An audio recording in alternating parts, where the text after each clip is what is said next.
दिल्ली जाए ना जाए, फैसला तो नीतीश बाबू को ही करना है। महज राज्यसभा जाना चाहे तो कौन रोक लेगा, लेकिन यह तो वैराग हो जाएगा। पर राष्ट्रपति और उपराष्ट्रपति के लिए नरेंद्र मोदी की रजामंदी जरूरी है। बात शुरू हुई, माहौल गरमाया, पर अब जेडीयू के सभी बड़े नेता डिनायल मोड में आ गए। आज दिन भर सफाई चलती रही। नीतीश बाबू कहीं नहीं जा रहे, बिहार में ही रहेंगे। स्वयं नीतीश कुमार ने भी पत्रकारों से ऑफ द रिकॉर्ड यही कहा कि मेरी कोई निजी ख्वाहिश नहीं है। लेकिन पटना से दिल्ली तक के पॉलिटिकल पंडित कहने लगे हैं, जब आग उठती है तो धुआं कहीं ना कहीं है, और ये धुआं कहां से उठा, इसे सभी तलाशने में लगे हैं। बीजेपी के मन को भी पढ़ा जा रहा है। दिल्ली में अमित शाह के दरबार की ओर सभी कान लगाए हैं, कुछ सुनने को मिल जाए। अमित शाह की पाठशाला में बिहार के लिए तैयार किए गए नित्यानंद राय की बॉडी लैंग्वेज को दूरबीन की नजर से एक्सपर्ट देख रहे हैं। जानने की कोशिश है कि नित्यानंद कब बिहार के लिए निकल रहे हैं। पॉलिटिकल एनालिस्ट जेडीयू के भविष्य को भी तौलने में लग गए हैं। अगर नीतीश कुमार सच में दिल्ली के लिए कूच कर गए तो फिर जेडीयू पार्टी का क्या होगा।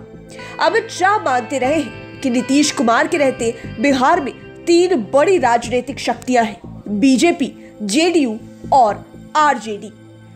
इसमें दो जिधर होते हैं, जीत उनके ही खाते में चली जाती है।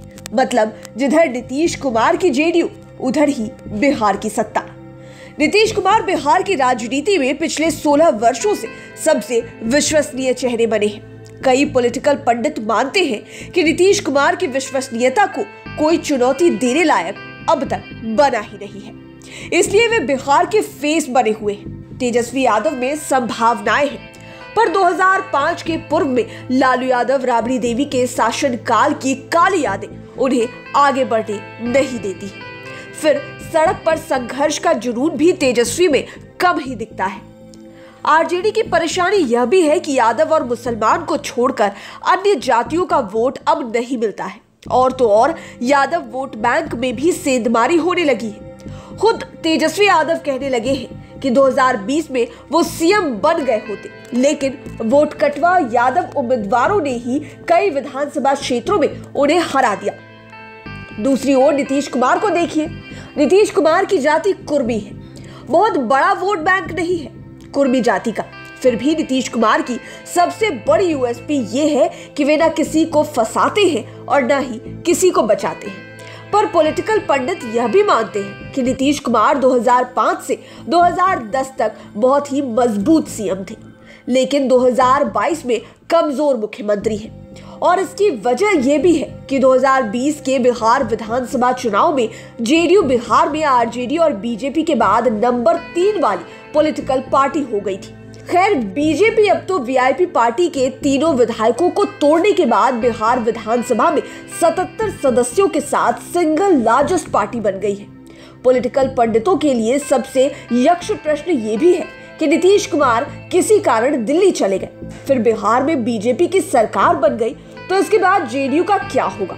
पॉलिटिकल पंडितों का गुणा भाग जेडीयू के लिए बहुत ही खिलाफ है। वे मान रहे हैं कि जेडीयू का अस्तित्व नीतीश कुमार के मुख्यमंत्री रहने तक है, आगे का फ्यूचर खराब ही है। इसका कारण यह भी है कि नीतीश कुमार ने जेडीयू को एको अहम द्वितीय नास्ती की ही तैयारी रखी है। शुरुआत भी नीतीश कुमार से, अंत का फैसला भी नीतीश कुमार का ही। बगैर नीतीश कुमार जेडीयू की पहचान पॉलिटिकल पंडित अभी पढ़ नहीं पा रहे हैं। लालू यादव ने अपनी विरासत तेजस्वी यादव को सौंप दी, पर नीतीश कुमार ने तो परिवार में से किसी को आगे ही नहीं लाया।